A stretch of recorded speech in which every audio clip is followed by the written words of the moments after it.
ममता बनर्जी की सरकार अब कानून से नहीं बल्कि क्रिमिनल कैलकुलेटर से चल रही है भाई। जहां पर न्याय का तराजू सिर्फ धर्म देखकर नहीं तोला जाता, पुलिस की कार्रवाई विवाद से नहीं बल्कि मजहब देखकर तय होती है। और अगर आप हिंदू है तो माफी मांगना आपकी गिरफ्तारी को रोक नहीं सकता। जय श्री राम का नाम बोलने पर जेल, शोभा यात्रा पर पथराव, टीएमसी को वोट न देने पर हत्या, और अब तो कोलकाता से 1500 किलोमीटर दूर गुरुग्राम जाकर लॉ स्टूडेंट को सिर्फ एक सोशल मीडिया पोस्ट पर गिरफ्तार कर लिया जाता है। ये ममता बनर्जी की कट्टर वोट बैंक पुष्टिकरण का खुला खेल है। लेकिन यही ममता सरकार जब अजगर में डॉक्टर और मुर्शिदाबाद में हिंदुओं पर भयावह हिंसा और पलायन पर मौन साध लेती है ना, तो शक नहीं रह जाता कि ममता की पुलिस पब्लिक सर्विस नहीं बल्कि सेलेक्टिव सर्विस बन चुका है। जहां मुर्शिदाबाद हिंसा में कोर्ट की फैक्ट फाइंडिंग रिपोर्ट में टीएमसी विधायक अमरेलू इस्लाम और पार्षद महबूब आलम का नाम आने के बाद भी उनकी गिरफ्तारी नहीं हुई। क्या टीएमसी टैग मिल जाने से अपराध का लाइसेंस मिल जाता है क्या? पुलिस स्टेशन से सिर्फ 300 मीटर की दूरी पर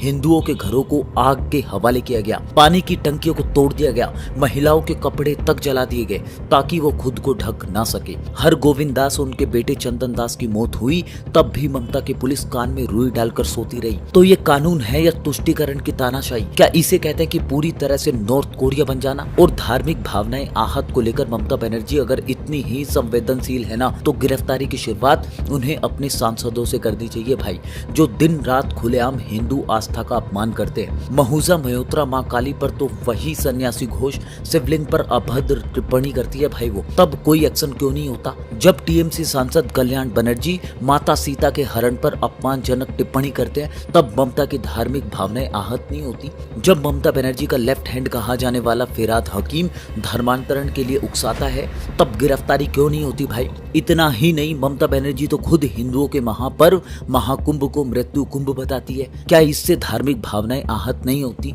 खैर, ममता बनर्जी की राजनीति अब किसी संविधान या कानून से नहीं चलती बल्कि कट्टरपंथ के एजेंट और वोट बैंक के गणित से चलती है भाई। तो सवाल सिर्फ ये नहीं है कि क्या बंगाल में हिंदू होना अब खतरा बन चुका है, बल्कि सवाल तो ये है भाई, क्या ममता बनर्जी की सरकार भारत के संविधान से ऊपर अपने वोट बैंक का संविधान चला रही है? दोस्तों, अब देश जाग चुका है और जिस दिन जनता असली न्याय की मांग करेगी ना, दीदी की पुलिस और पॉलिटिक्स का तंबू उसी दिन उखड़ जाएगा।